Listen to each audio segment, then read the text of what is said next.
ప్రేమతత్వం ఛానల్కి స్వాగతం.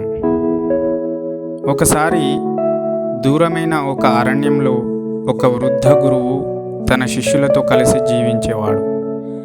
ఆయనకు అన్ని జీవుల లక్షణాల గురించి అద్భుతమైన అవగాహన ఉండేది.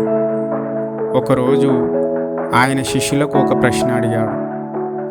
మన జీవితంలో విజయానికి మనం ఎలాంటి లక్షణాలను అభివృద్ధి చేసుకోవాలి అని శిష్యులకు ప్రశ్న వేశాడు. అప్పుడు శిష్యులలో చాలామంది వివిధ జవాబులు ఇచ్చారు, కానీ ఏ ఒక్కరూ సరి అయినటువంటి జవాబు ఇవ్వలేరు.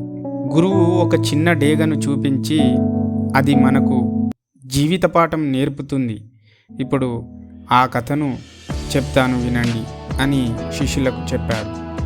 ఒక డేగ, ఆ డేగకు ఒక పిల్ల ఉంది. ఆ డేగ పిల్ల తల్లి చుట్టూ ఉంటూ భయపడేది. అది ఎగరడానికి భయపడి తన గూడులోనే ఉండేది. కానీ ఒకరోజు ఆ తల్లి డేగ దానికి ఎగరడం నేర్పించాలని చెప్పి గూడులో నుండి బయటకు తోసేసింది.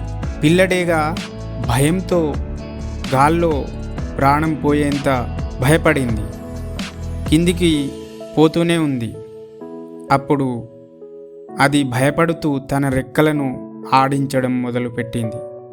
వెంటనే ఎగరడం నేర్చుకుంది. అయితే గురువు ఈ యొక్క కథ చెప్పాడు. డేగ ఎగరడం ఎలానో పిల్లలను ఎదగడం ఎలానో నేర్పించాలి. అయితే ఈ కథలోని నీతి ఏమిటంటే, భయాలను అధిగమించాలి. జీవితంలో ఎటువంటి అవకాశాన్ని పొందాలన్నా మొదట భయాన్ని అధిగమించడం అవసరం.